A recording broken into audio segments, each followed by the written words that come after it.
నీ మెల్లని స్వరము నాకు వినిపించాలి. నీ ఆత్మ ఫలములను నేను ఫలించాలి. రూపాంతర అనుభవాన్ని నేను పొందాలి. నీ మహిమ రూపాన్ని నేను చూడాలయ్యా. తండ్రి, నీ భావాలే నా ఎదలో నిండాలి. ఏ పరిస్థితిలో, ఎక్కడ నేనున్నా, ఏ జాములోనైనా నా ఎదలో అదే పొంగాలి. ప్రతి ఒక్కరు స్వరాన్ని పాడండి.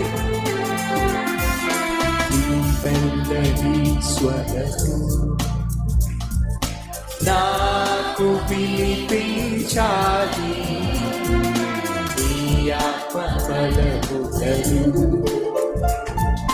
నేను ఫలించాలి.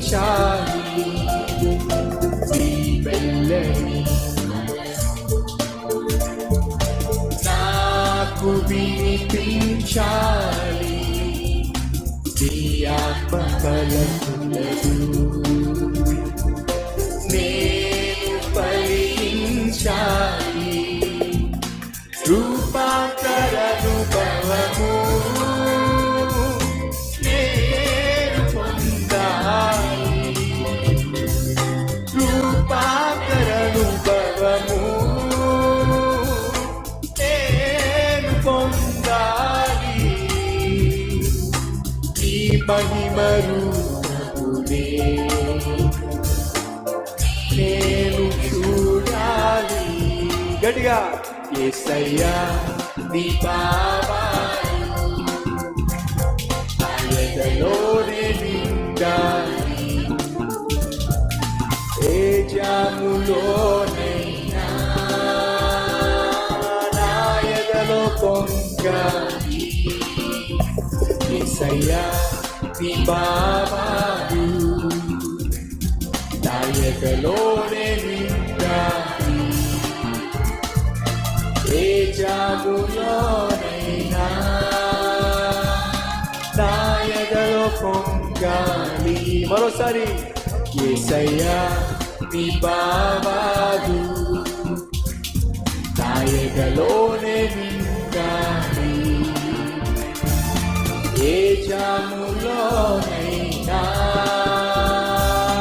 నా ఎదలో పొంగాలి.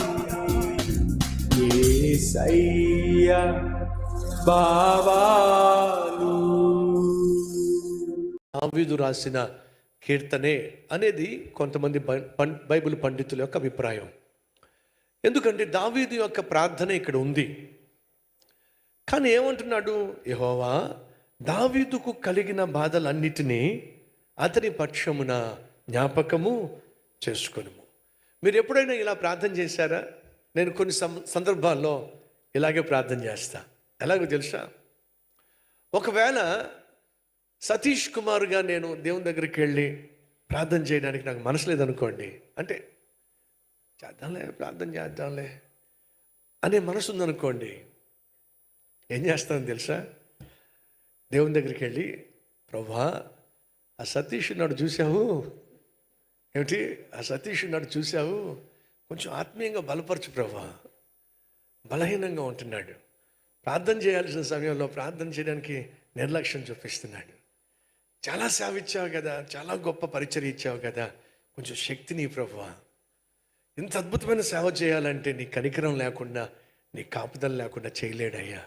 ఒకసారి పాపం వాడిని చూడు ప్రభా. ఒకసారి ఎవరి కోసం చెప్తున్నారు చెప్పండి? దావీదు కూడా, యెహోవా దావీదు కష్టాలు చూసావా, దావీదు శ్రమలు చూసావా, అల్లాడిపోతున్నాడయ్యా. కానీ నీకు ఒక విషయం తెలుసా? ఆ దావీదు ఓ నిర్ణయం తీసుకున్నాడు.